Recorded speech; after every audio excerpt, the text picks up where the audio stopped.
background is mostly in operations, so new product development. I started out in heavy industry, and then I moved to high-tech new product development. So basically my jobs before I lost my mind and started a software company was getting new products out the door, both software and hardware, mostly working for three-letter companies like IBM and EG&G and GTE and those kinds of things. What we're going to do today is look at management by strengths as a tool to help us get things done with people. We're going to start at a high level and work our way down. So if it doesn't seem like you're getting the full picture right away, you will get there. We're going to start at the high level, drill our way down, and basically the purpose of this is to learn how to get things done through people. Everything, or almost everything that we do, we get done because people help us get things done.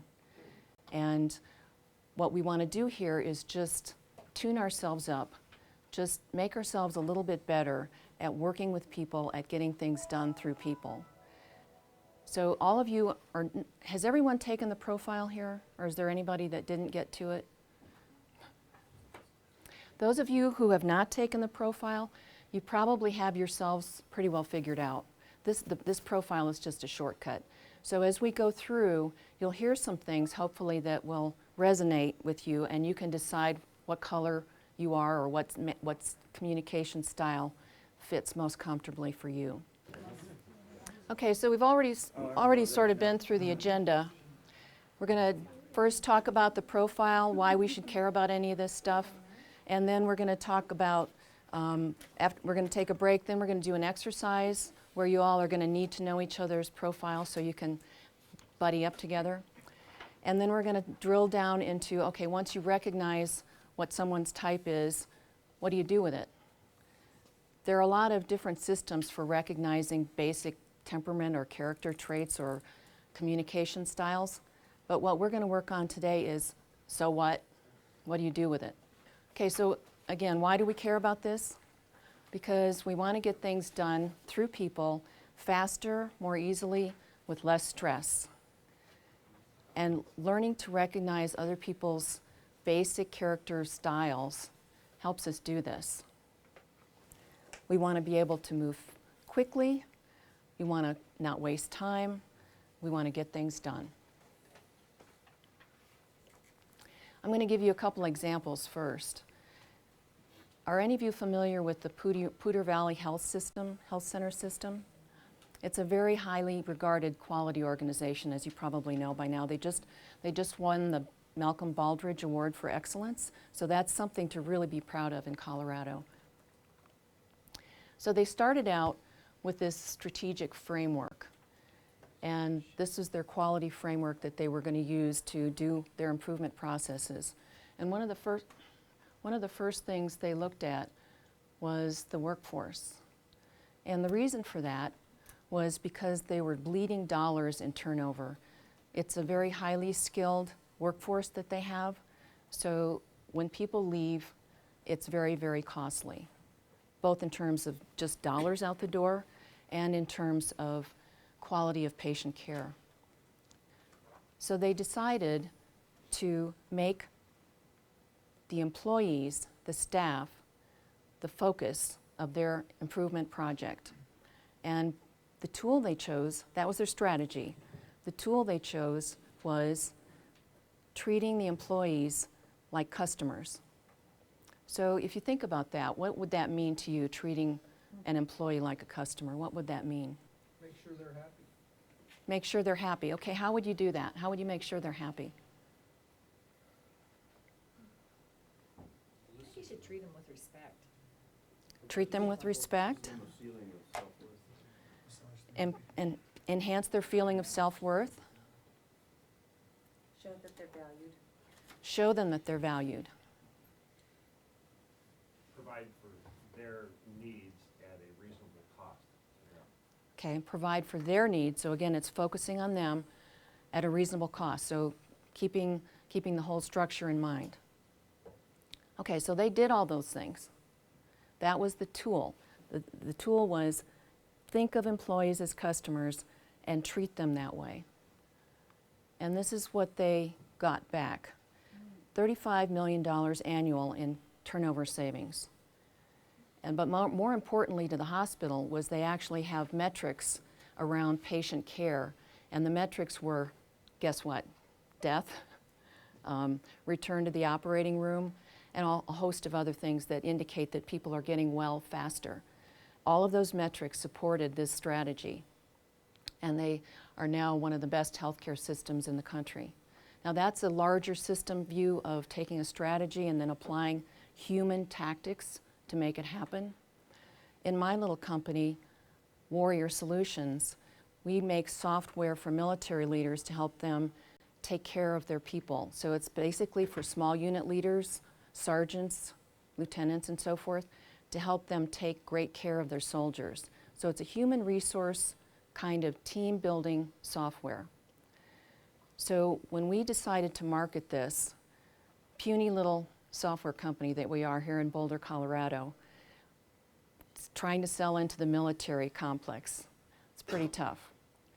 So we decided that instead of trying to raise capital for this, to raise investment, we would raise partners. So we went after Palm, Hewlett-Packard, Franklin Covey, and Raytheon to help us market our software. And we had a heck of a lot of fun. Just over beyond this picture were the missile launchers and the helicopters. So we had a lot of fun with this, and what it netted us was our software being distributed by all 4 companies on their various handhelds, also through all of their marketing channels, and they have deep channels into the federal system.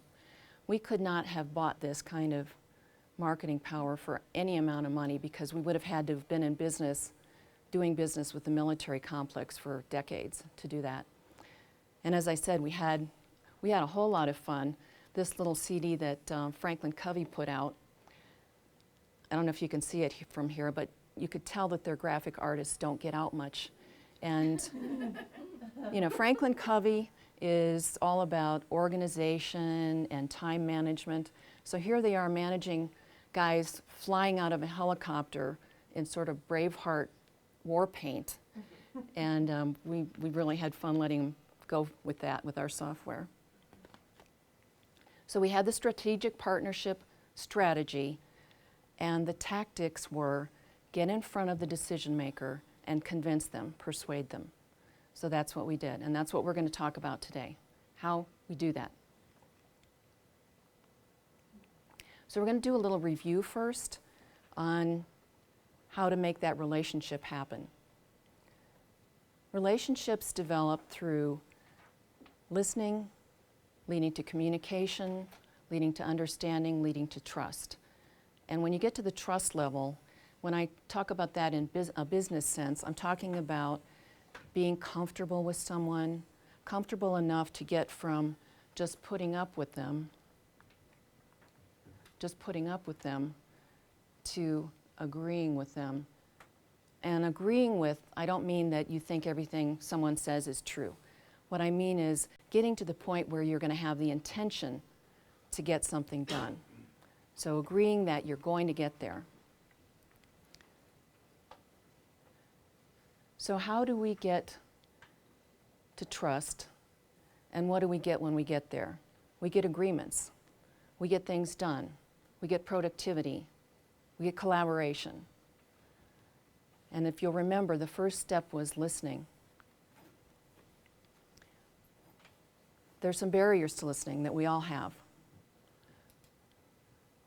Polyphasic, I keep doing that. Polyphasic thinking. As riveting as I know I am at this very moment, I know that you're all thinking other things at the same time. So that's what people do. They always have things going on in their heads, simultaneous thinking. And then, of course, there's the distractions. When your phones go off in here, that'll be what's going on. Others playing roles. First time I encountered this was when I was in graduate school, and I applied for a job as a cook in a sorority. I had no idea what that was like, but I figured it's basic multiplication. You take a cookbook and you multiply to get 150 servings. Now, I was too poor to afford a uniform. They required me to wear a uniform. What I had was ratty jeans and t-shirts. So one of the other cooks gave me a uniform, and it was ratty nylon, and when I wore it, I felt absolutely elegant, of course. But what interested me was that when I was in the kitchen making short order breakfast and lunch, the girls would come through the kitchen and they'd say, scrambled, over easy, hard boiled. And I thought, I might as well be a toaster, scrambled, hard boiled, over easy. And I thought, now that's really interesting. They don't see me as a graduate student, which is how I saw myself. They saw me as a kitchen appliance. So it just occurs to me that you don't necessarily get the best behavior or the best performance out of someone else when you're treating them according to the role that you see them in. And that doesn't just mean service people. That means your boss too. Because your boss may be coming on in a way that's affected by stress, and you're better off appealing to their true nature rather than their boss role. The most important one, though, is our own frame of reference.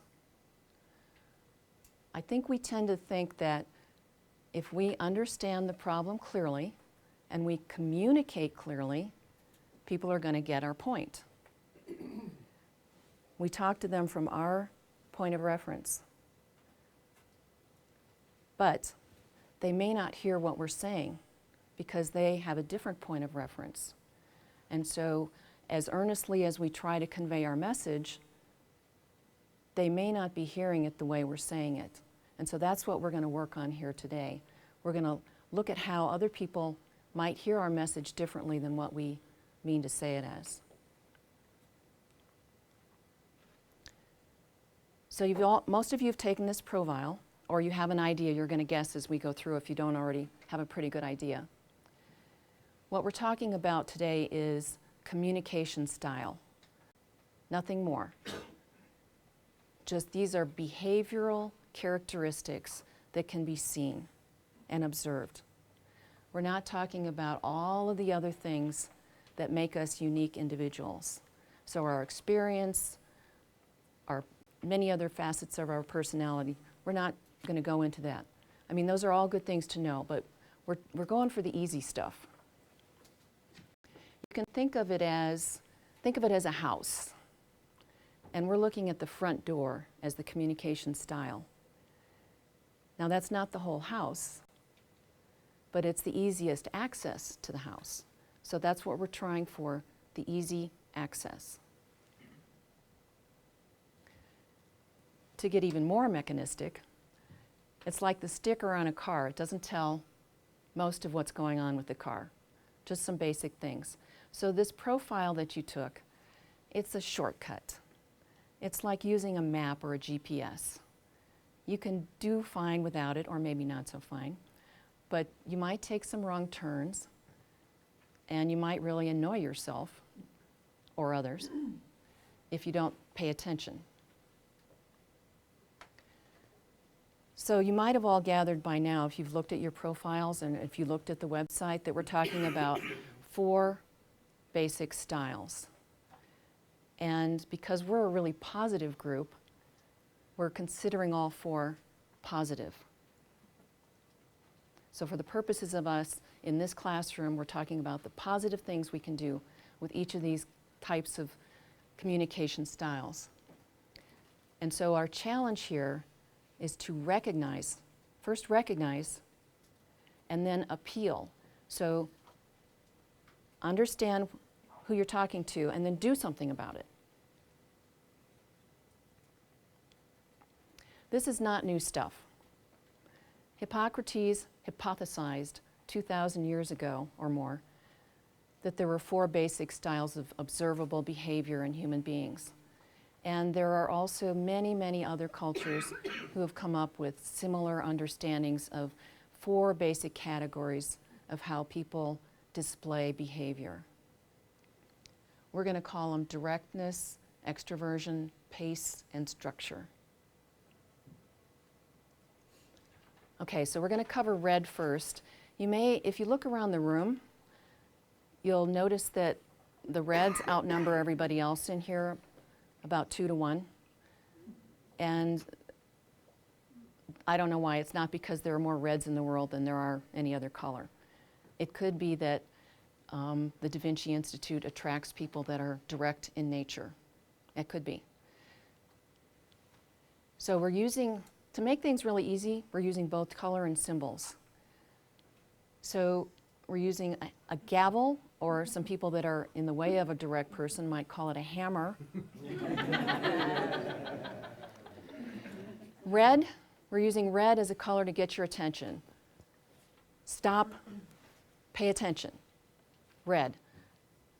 The top line of this characteristic, results oriented, get it done. Bottom line oriented, action. Green for extroversion, because green is for go. And extroverts are outgoing, on the go.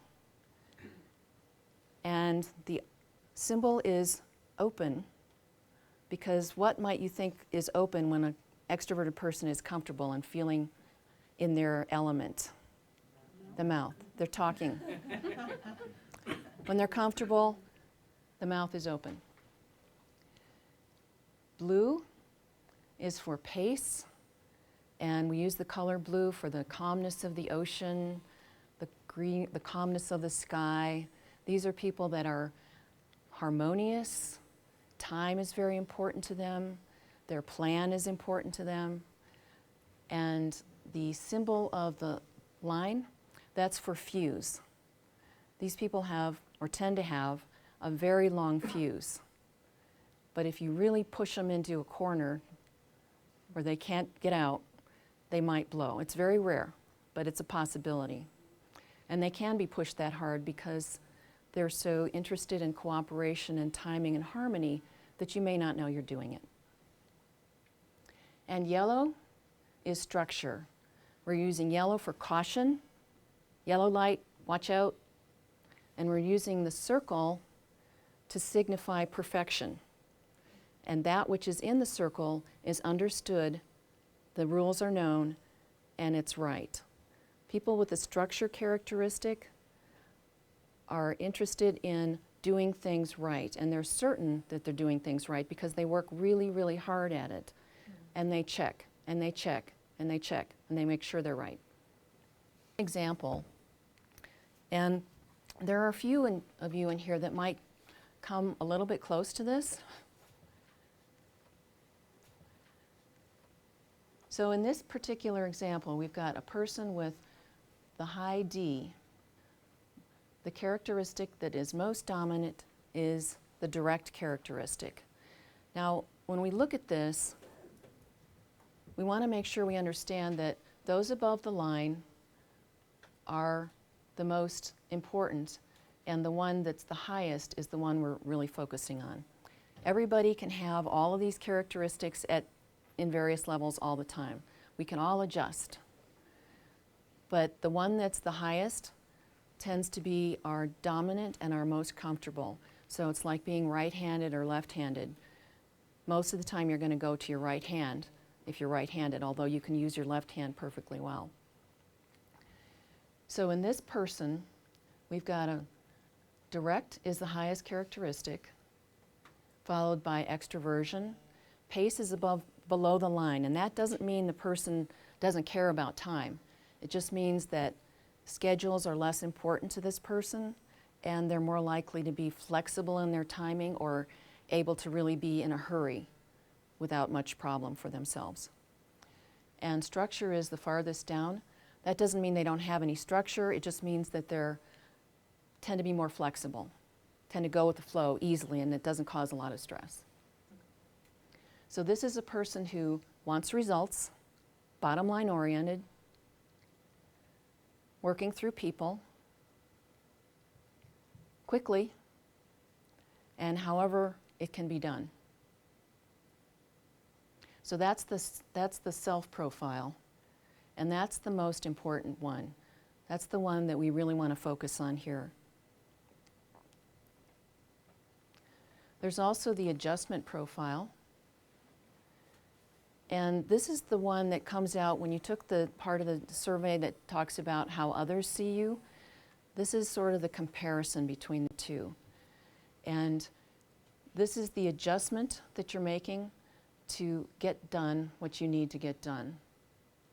So if we look at the adjustments that this person is making, they are going from here in directness to less direct, becoming less extroverted, becoming even more urgent, and surprisingly, look at what happened to detail, structure. What might account for that? One scenario might be an audit, tax audit, ISO 9000, SOX. You've got somebody in your office, you want to get rid of them as quickly as possible. So you tone down your direct approach because you're not in charge of this person. You can't make them do anything. You want to talk less because you want them to go away. The less you talk, the quicker they're likely to go away. And you become even more hurried, but your structure trait goes up because these people are asking for proof, details, documentation. So you've got to supply all of that. So this might be a situation where someone changes these characteristics to get done what they need to have done. And the last one is the role profile. And that's just sort of a combination of these self and adjustment.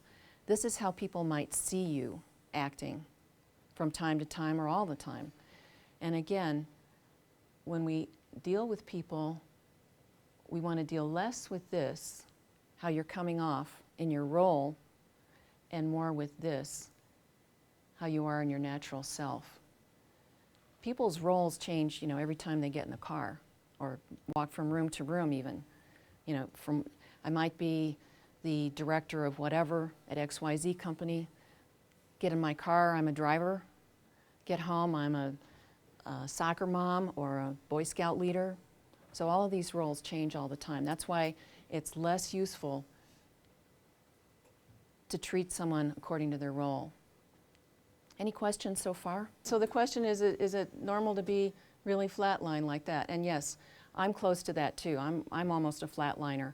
And that doesn't matter. All that tells you is that it's easier for you to adjust. And it's also more difficult for people to tell what your dominant strength is. So if people are dealing with someone who, things don't really seem really obvious, then more question and more observation will be helpful. But yeah, that's perfectly normal. Any other questions? Are you going to talk about the L? Yes, I am. Am I going to talk about the L? Yes. Talking about the L now.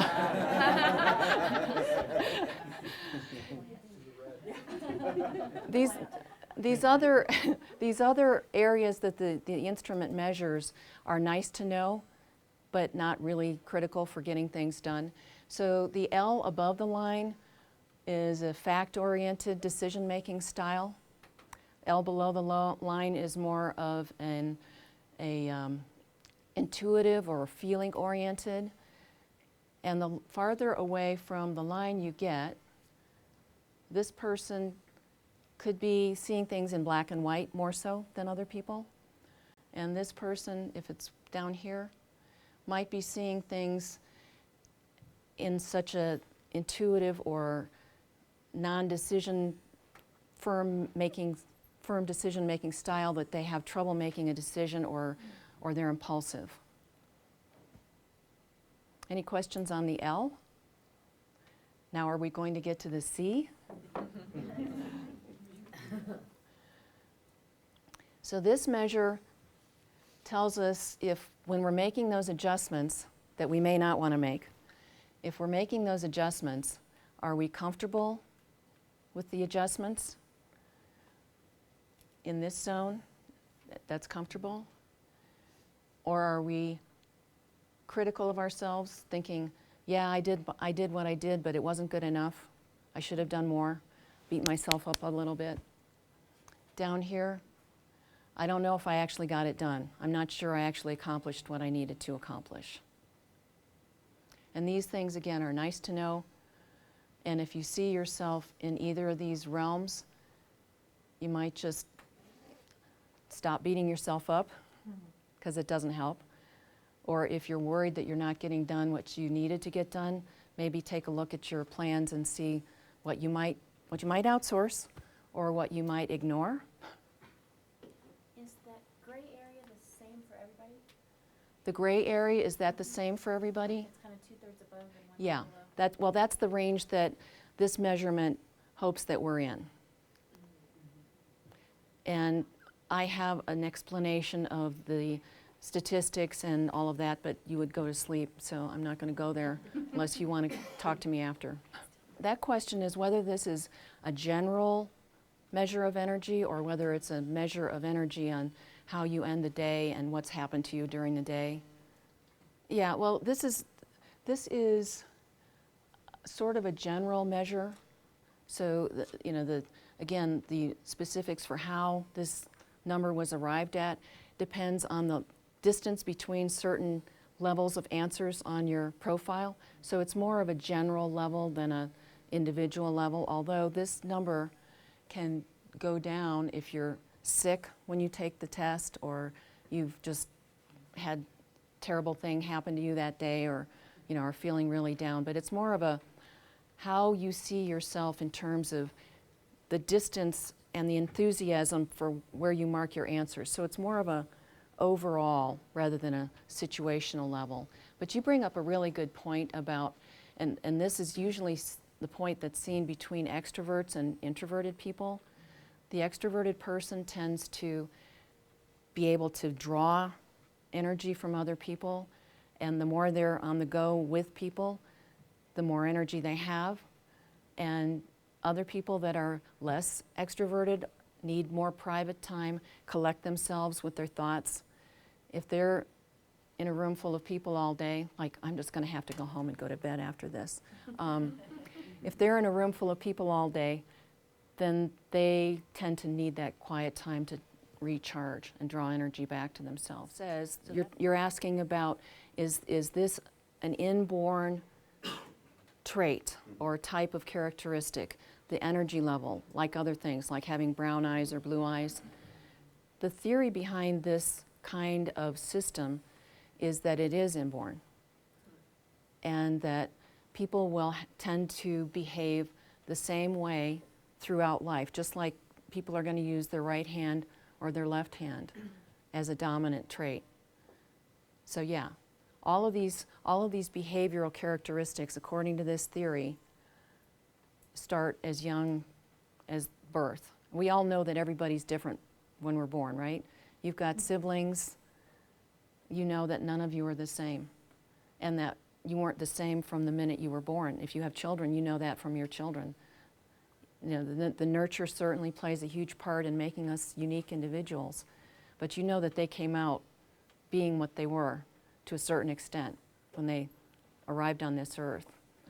So that is in line with the theory. Yeah, you're talking about the concern. Your concern was low, like a low concern level. That would indicate, according to the answers that you gave on the profile, that you have some worries about whether you are accomplishing everything you feel you need to accomplish. The question is, would that change depending on the circumstance, depending on the point in your project or your launch of a new enterprise? Would that change? Absolutely. That sea level will go all over. So it might be different from one day to the next. Let's say you're trying to get a contract one day and you get it the next. That would completely change that. So the question is, does the sea level, is that a reflection of the adjustments that you're trying to make? At the time, at that very moment, yes. That's exactly what it is. Yeah. So the question is, the self-profile would remain fairly constant, Yeah. and the adjustment profile would change. Yeah. Exactly. Exactly. There was someone in, who was it that, Mike Moore? Where are you? Yeah. Mike, you actually took the profile twice because somehow it didn't, I don't know what happened, it got lost in the Ethernet, whatever. But you said that it actually changed from the 2 times that you took it?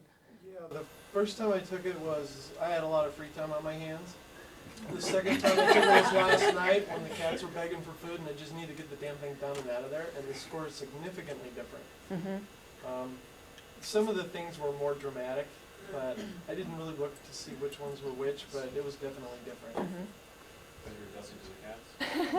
Well, I mean, it was completely situational. As she's explained a couple times, it's the frame of reference you use when you take this thing, and what you're thinking about when you're answering it. And you know, if you have kids or cats or somebody pulling at your pant leg trying to get some food out of you, your attitude's completely different. But more, so your observation was that you took it one time when you had lots of time and the other time when you had distractions and demands on your time. Probably the first one was the most accurate. I've taken it 4 or 5 times and it's changed every time, but not dramatically. And the reason I've taken it 4 or 5 times is because I'm a yellow and I have to check things. Now, what I had to check was not whether my profile would change, but whether the mothership, management by strengths, was actually getting the account set up correctly for my clients. So I had to go in there and test it, because being a yellow, I just couldn't trust that anything would actually work. So my profile has changed, but the one that I took the first time, I believe is the most accurate. Because if you take it again, your answers are colored by your thoughts about the first time you took it. So it's a little bit tainted, you might say. So depending on who you're working with, I mean, the whole framework of how you're doing your job and how you're feeling about the job you're doing could absolutely change how you adjust to make things work for yourself. So that would change with probably every project. Are certain types of people, like direct, would they tend to have a higher logic or be above the line? Who's extroverted have a lower level of logic, or they're going by gut? Not that I know of, although I don't have statistics to back that up. Being a yellow, I would like that, but I don't have those. That's a really interesting question, and I'm actually going to look into that because that would be interesting to know. But my guess is not. Just from having worked with other groups, I've worked with groups of engineers that were all highly direct.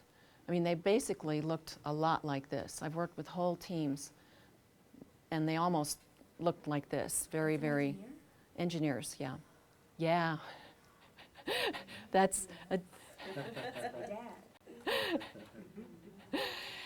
and their logics were all both ways. So the question is, are there certain kinds of profiles that butt heads more often than others? And I think we've all been in that position where we don't really quite understand what's going on. I'll give you an example. I'm a yellow, but also with a very high pace, so timing is very important to me also. I was once working strongly with a highly extroverted guy, and I thought I was doing everything just fine. I would tell him when something new came up. If there wasn't anything new to tell him, because time was important to me, I wouldn't waste his time by bothering him to tell him nothing's new. Why would I do that? That would be wasting his time. That would be disrespectful. Finally, one day I saw him in the hallway. Been a couple weeks since I talked to him. And he said, "Kate, I feel like a mushroom covered in expletive, left in the expletive, dark to just rot." He should have told you how he really felt. Oh. You're a fun guy. I had no idea what was going on, but actually he thought that I was sneaking around behind his back, manipulating other people, trying to get him fired even. And all I was doing was what I thought was respect. I just wasn't telling him that nothing is new. And what I should have done, I mean, it took me months to dig myself out of this. What I could have done if I had more understanding of things would have been to stop by his office, once a week and say, hey, Charlie, how's it going? Yeah, nothing really new on XYZ. We're still waiting on 1, 2, 3. How are things with you? And he would have chatted with me for a few minutes, and because he's an extrovert, we might have, kept talking, and eventually I would have, great to see you, Charlie, But if I'd done that once a week, I could have saved myself a huge amount of stress, and much less the time I had to take. So that's an example, and one of the other prime ones, that's kind of unusual actually, because as you say, most extroverts are going to get out of their offices and go find out things. But one that's more common, what would you guess? What would you guess is the more common one? Direct people have probably the most trouble with everybody else. Sorry about that. But the reason is that they can be misunderstood, their candor can be misunderstood as criticism. And guess who takes it the hardest? A direct person saying, that's not right. Guess who would find that the most problematic? The structured people who like to be right, if they're told something's wrong by a direct person, take it as personal, or may. Not everybody does anything all the time the same. They may take it as a criticism of themselves. So that's one of the common ones.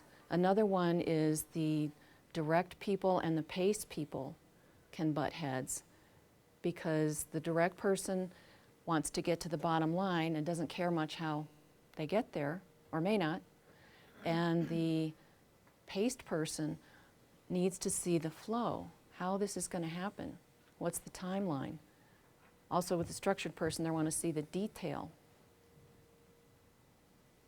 And the extroverted person can get sideways with the structured person, because the structured person's wanting to see the detail, and the extrovert is blue sky, let's just talk about possibilities, and that might send the structured person, right over the rails, because what do you mean blue sky? How are we going to get there? Why do we want to get there anyway?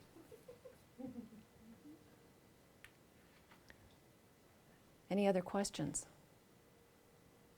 So do direct people get along with each other well? They tend to, because even though they may be quite direct with each other, they're not going to take offense to that as much as someone like a structured person might, because they hear we need to do it this way. They understand that, okay, we need to do it that way. There must be some reason that person said it that way. So does that go across the board with the different traits? If you're with a person of like trait, that you see synergy with that person? Most of the time they'll understand each other. If people are the same, so the question was, do people with the same dominant characteristics tend to communicate more easily and have less friction with each other than the other types? That is true, yes. They do tend to, because they sort of feel already on the same wavelength. And so what we're trying to do today is learn some techniques to get on the same wavelength as someone who's not already directly on our same wavelength.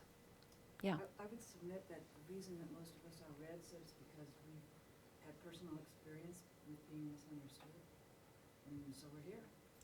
How to do it better. So being a direct person, you feel that you've had people misunderstand you more than Oh, yeah. other people might?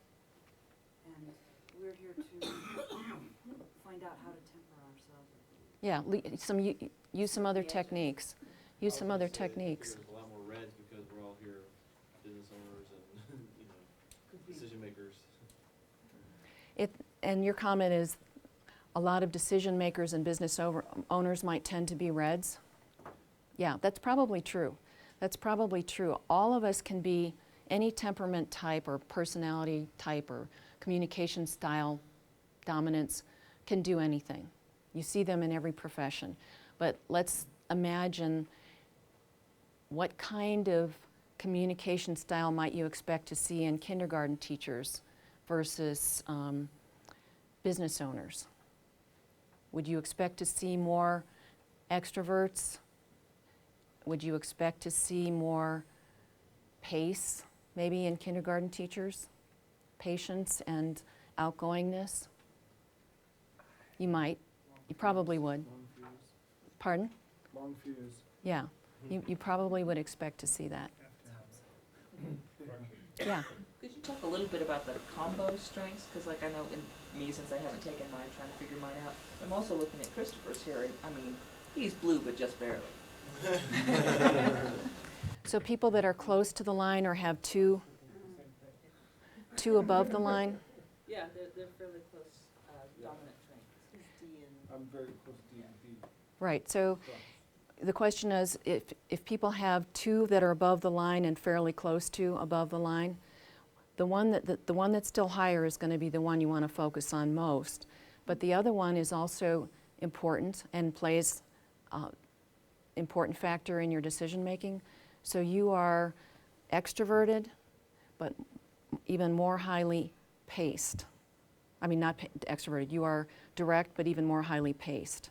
So you're a person that probably values the harmony and the time, but you're also wanting to get to the point and get things done and get to the bottom line, understand the bottom line. And let's reconvene at 10:15. Okay, now we're going to start going a little deeper into really trying to get these kinds of characteristics ingrained in our heads. So we're going to do a little overview of some more detail on the characteristics of these 4 communication styles. And then we're going to have an exercise, and you're going to break up into groups. So first of all, we're going to just do an overview, break up into groups. I'm going to give you an exercise, and then we'll come back together. All of this in 1 hour. So starting with the direct person, because if direct people don't find out what's going on, they'll just leave. So we'll get this over with. We'll just get this over with right away. The thing to remember about direct people is, that's the question. What? What needs to be done? What's the bottom line? What's the return on investment? Results, control. Results and control, if you can remember those 2 words. Results and control. Choices. So here are some characteristics that you see in people, and all of this is in your booklets too. Here are some characteristics that you see when you encounter a direct-oriented person. Here's the one that we talked about, the outspoken and direct, where they can be misunderstood, go sideways. They're just making an observation, and people take it as something else other than an observation. It's just the facts. What do you mean by tellers? Not bank tellers, but if they see something, they'll probably just speak it out. They speak their minds rather quickly. They may not ask as many questions first. They may tell you first, and then if they're told not right, then they might start asking questions, but they might tell first and ask questions later. Outspoken. The return on investment, results oriented. When I say return on investment, I mean for both the organization and for themselves. And it's not because they're only driven by profit or only driven by what's in it for me. They're driven by, if I'm investing time in this, what's the outcome? I don't want to invest time in something unless there's a clear outcome. So I want to see what the outcome is before I work on something. So let's see the bottom line potential before we invest a lot of time and energy in it.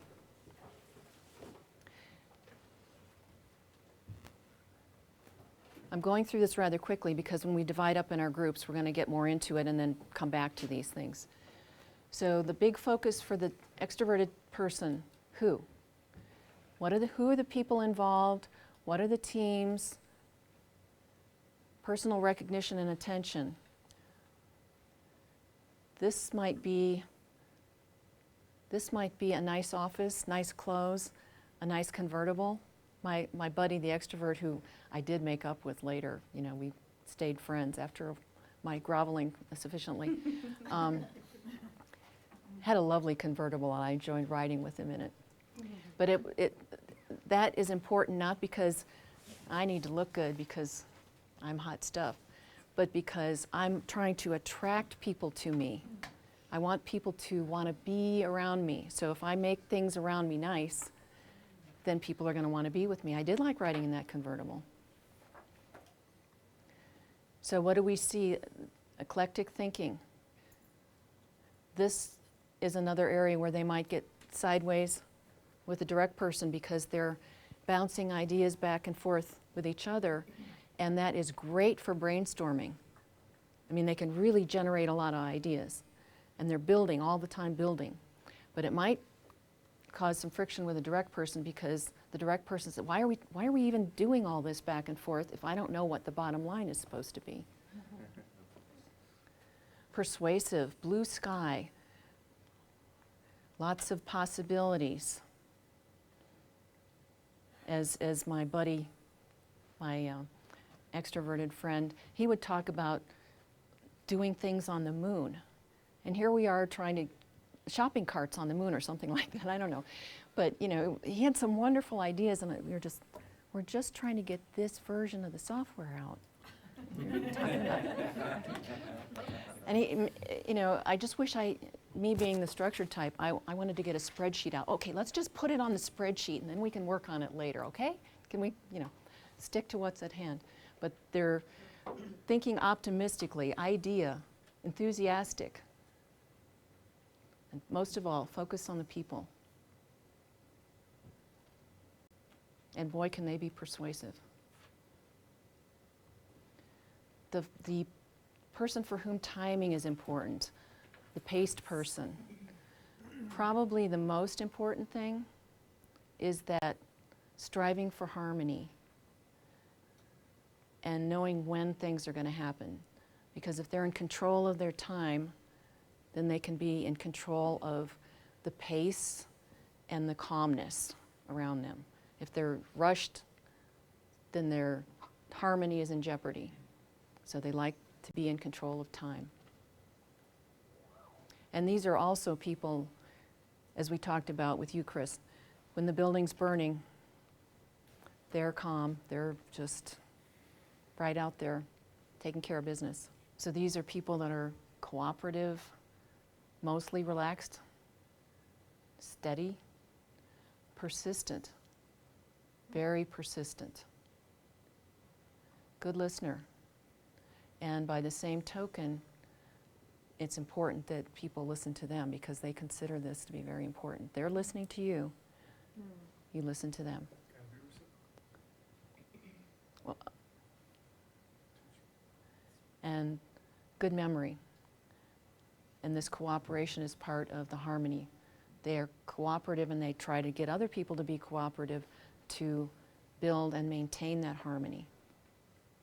I've often been told that the pace type people are the ones that can bring these diverse teams together and make them work well because they are easy working with other kinds of people.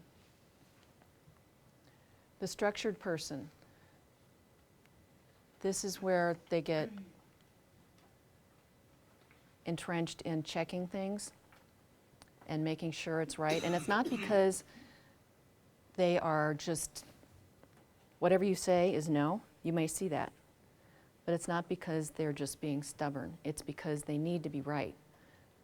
And they need to be right because it's right for the organization. It's not just because, oh, I need to be right because I'm perfect. It's because they're doing their best for the organization. And the main question that they're asking is why.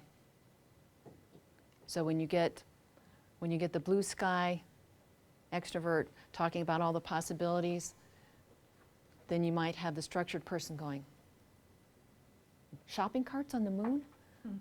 Why? They're not there yet. So meticulous, checking details, quality-oriented, systems-oriented. And you can see, Jim was just asking me if my approach to teaching this material was structured-oriented, and that was a good question because yes, it is. I'm more interested in processes that are repeatable.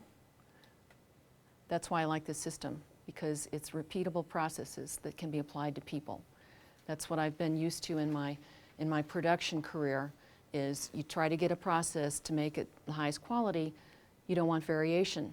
You want a repeatable process. So that's why this appeals to me. Huh? Goes against dimming and ongoing quality. What, repeatable process? Yeah, but it's ongoing improvement. Oh yeah, sure, absolutely, absolutely. And we're going to improve ourselves right now. We're going to break up into type-alike teams. And we're going to have the reds do 2 teams because there's more of you than would be constructive for a small group. And what I'd like you to do is answer 2 questions. How would someone recognize you?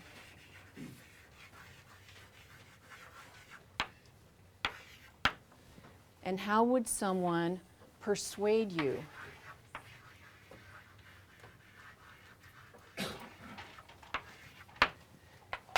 So I'm going to give you each 2 pieces of chart paper, and somewhere those markers went around. We won't shut up. Not too wordy, but clear, simple communication, like she was saying, you know, over easy, scramble. Business first, a few social niceties. We're sometimes forget to say good morning and just get right to the point. Quick decision makers, assertive, and we have lots of questions. Persuade, compatible goals, direct communication again. Begin at the end. Don't waste our time with a story. Just tell us this is where we're going. What's in it for me? We're all in that channel. Probability of success. We want to know that our time is being is not wasted. Give us control. Make us happy. Clear goals and objectives. So the question is it better to schedule an appointment with the person who has a direct communication style or just stop in? Opinions? Either? Oh, I want to know what the meeting's about and if I'm interested in it. So if you come in and say, we're having a budget meeting, we're going to decide what to do with the $500,000 that we got for whatever, I would probably come to that. If you're going to have a process meeting about something, then don't put it on my Outlook because I'm not even coming. Because there's not going to be an outcome to that. There won't be a definite, we're going to do this at the end of it, and I'm not interested until the end. Okay, so it depends on the subject or Well, the and weight. what kind of what Michael's saying too is one's important, one's not so important. If it's important, yeah, you can pop in and say, hey, this is really important, we need you there to reemphasize that versus, you know, I don't care about the process. You're setting up structure, I don't want to know. Does that make sense? The weight and the topic are important. Other questions? Well, and also, if you've got like a new brilliant idea and you just want to brainstorm and bounce ideas off, for me, I'd need some warning for that so I can get in the right frame of mind. Because if I'm busy trying to get something done and I'm on a deadline, all I hear is white noise while you're talking. Okay. Yeah, so the timing is important for the subject matter, and if it's a brainstorming situation, you need to clear your mind. I, for one, don't like to be, I don't like to see something show up on my calendar and with the expectation that I'm going to come without having some input as to whether or not it's important to me. So just a showing up on subject calendar's line. a little weird. Yeah, just a subject line without your knowing what the point is. Yeah, exactly. Sell me. Sell me? Sell you, make you understand what the point of the meeting is. Talk about that.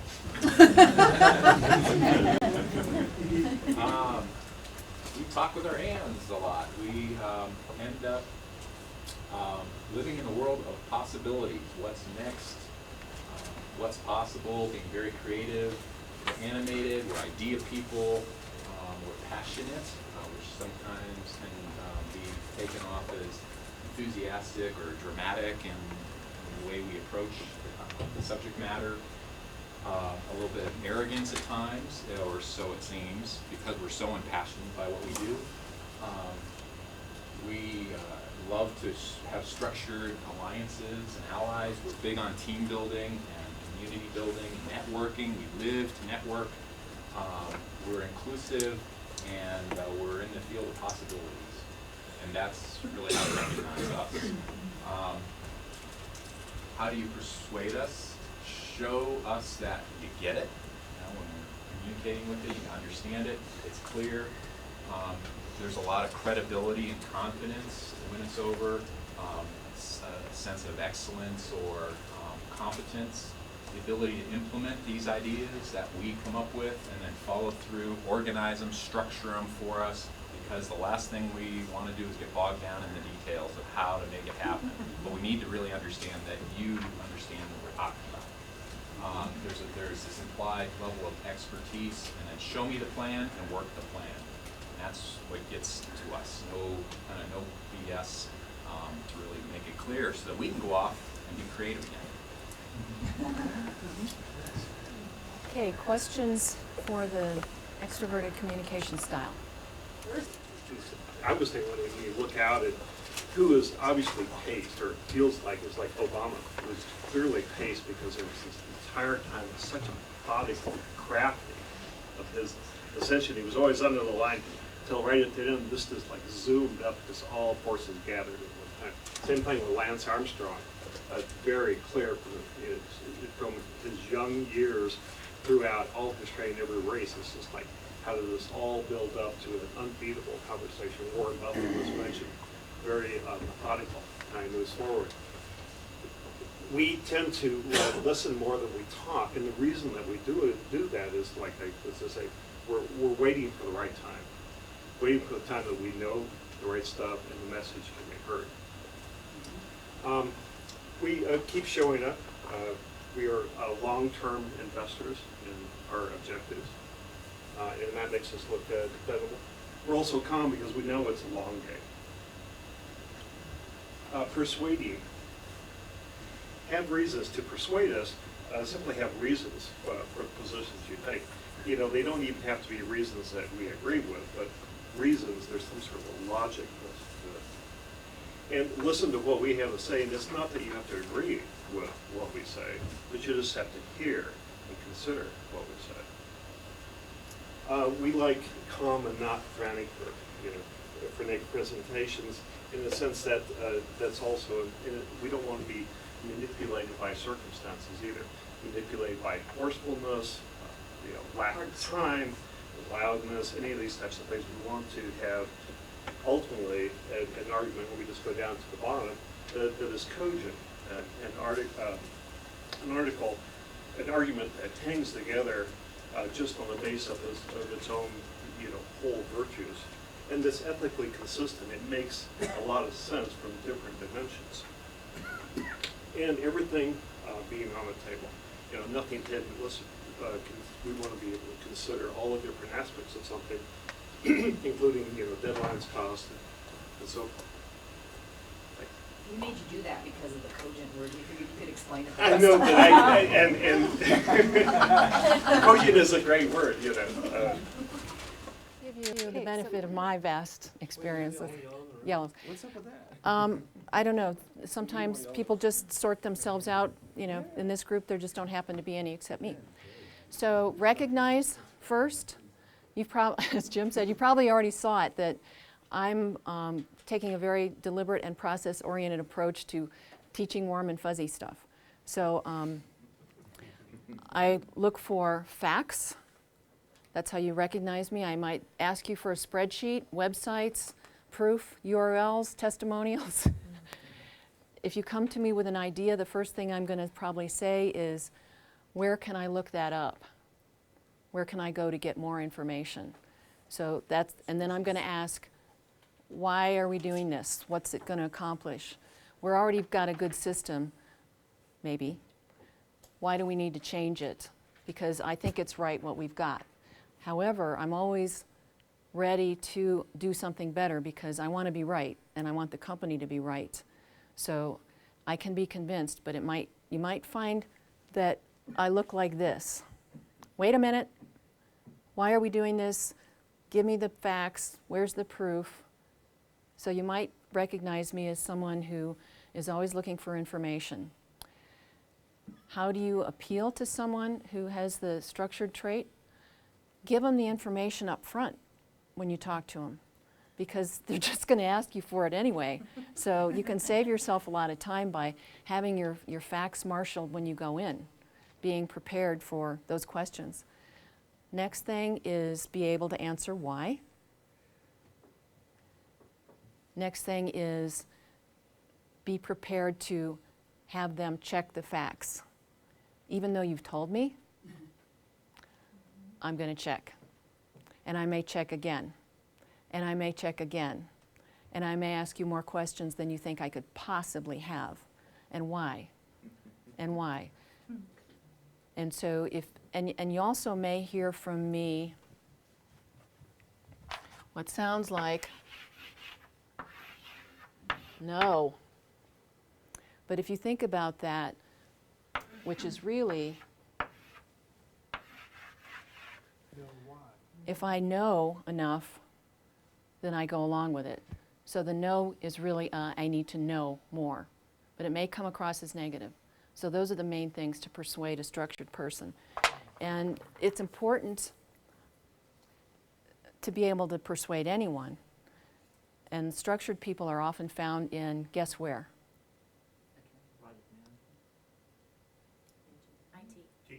IT, finance. They're often in the money fields. So it's important that you have the whole breadth of persuading techniques behind you. Evaluating investments. Yes, they may be in VCs. So we're going to take another break now. So we're going to review really quickly the things that we just talked about. Appealing to a direct person. You remember, of course, every word that every direct person said to you, but it's also in your book in case you don't remember every word. Most of the things are common. So the what and direct to the point. We're getting now into the nitty-gritty of practicing persuasion and actually doing something about it. Action, goals, and this is a big one, freedom and options. A good word to use with people that have the direct trait is consider. Would you consider this or that? So that gives them both action and options. With a extroverted communication style, talking about who and the teamwork, using the words let's and we, and talking about the feedback mechanisms and the letting possibilities flow, the possibilities.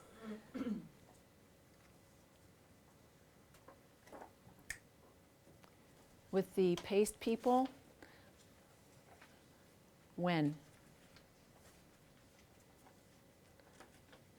And getting with them early and focusing on harmony. So, if you come into a paced person's office with, we need to get something figured out right now, you're not likely to get a really good response. You're likely to get a, I'll wait till you leave. Listen.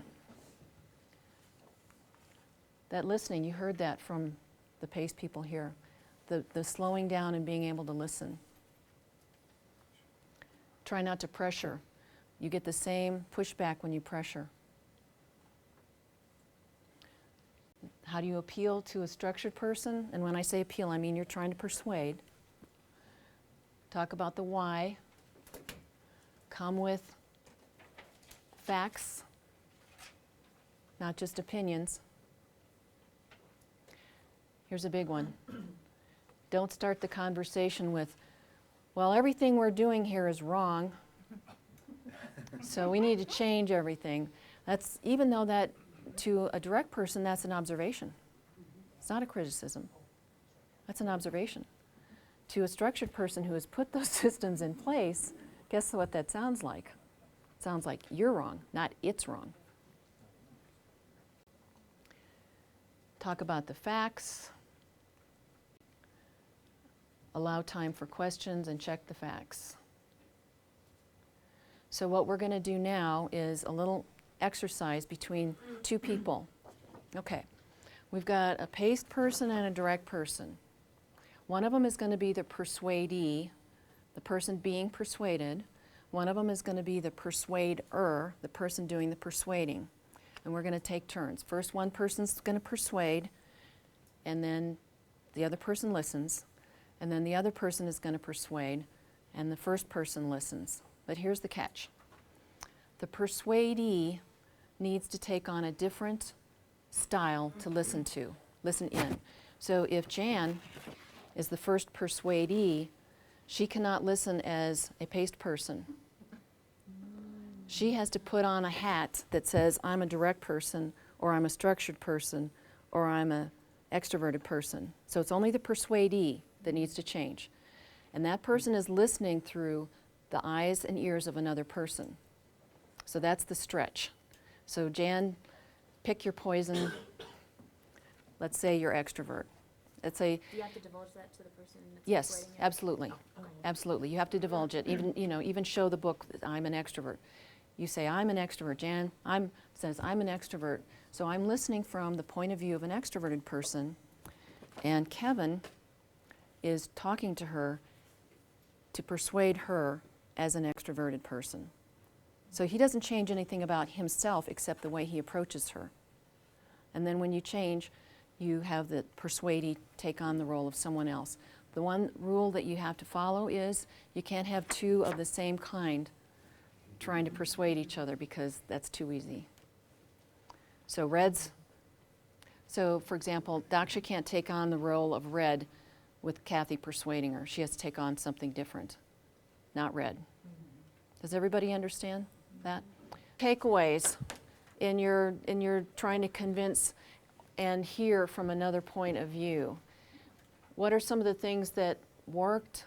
What are some of the things that you might do differently or advise somebody to do differently next time? I want to show you a tool to help continue refining this ability to work on this.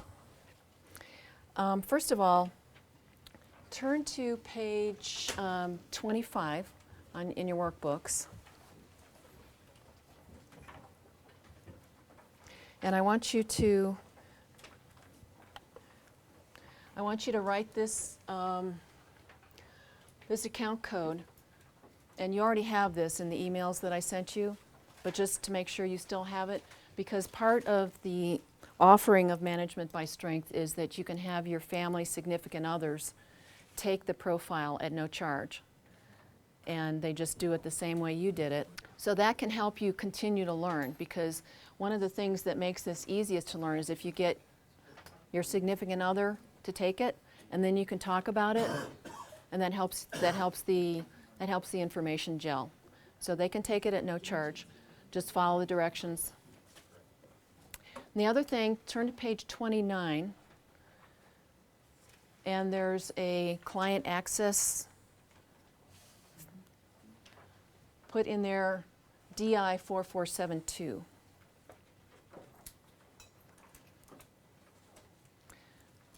And that's on the screen right now. What we're looking at is the online profile viewer. And I would like a couple of volunteers who are not the same style that would be willing to let themselves be compared. So Mark is a direct. Can we have somebody else who's not a direct? Chris? Okay.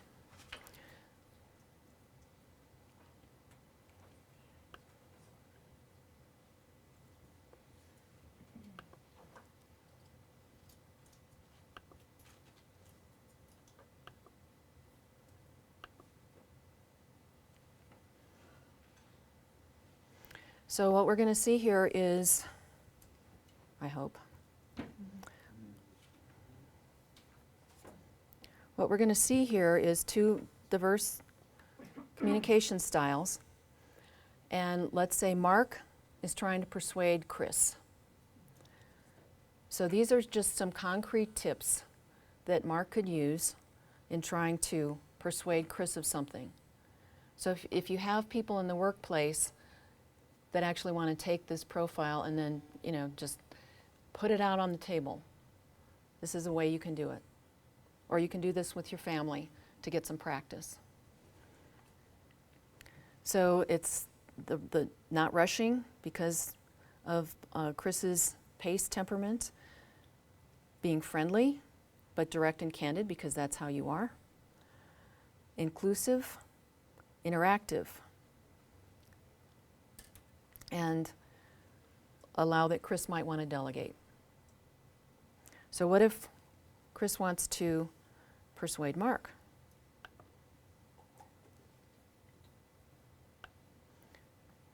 You just do a reverse comparison, and it's not exactly the same.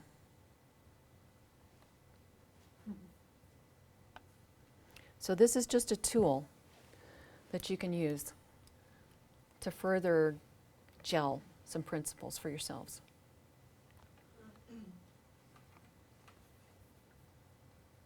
So is this safe marriages? Hey, are you hinting we're in trouble?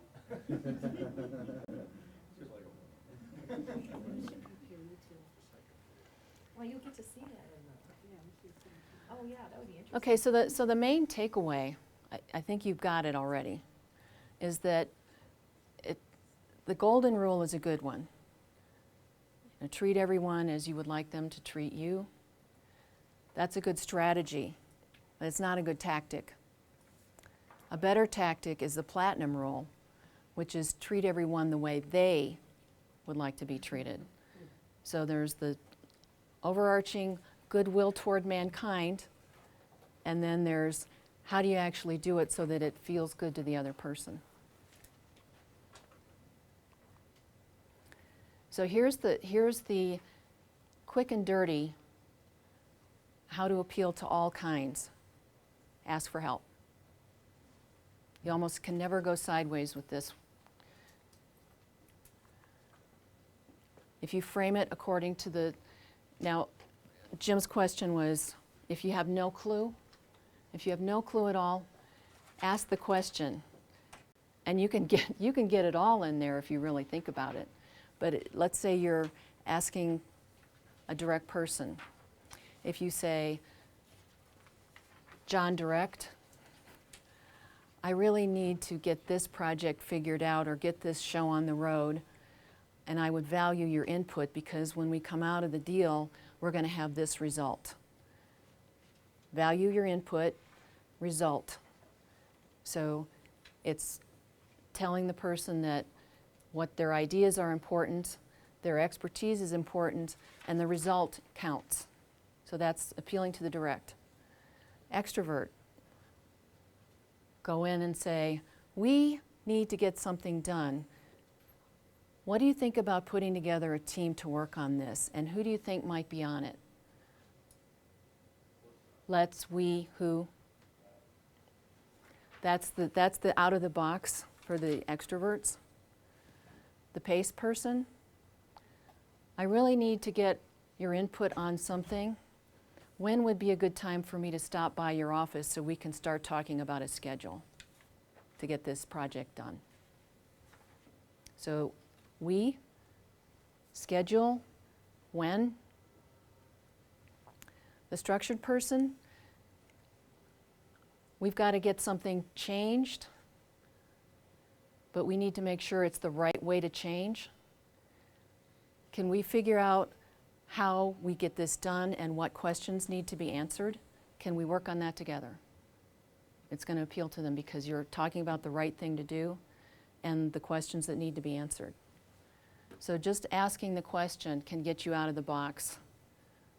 And if you have no idea, you can throw in all of those words First, make it a question, and then talk about who, when, why, and what. You're going to push some button that works there.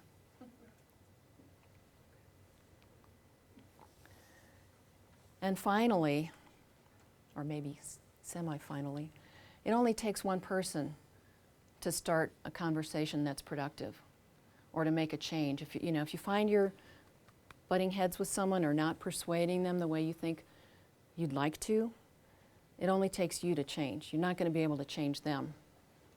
But if you change your approach a little bit, you might find that you can get further than you thought. So how do you achieve success?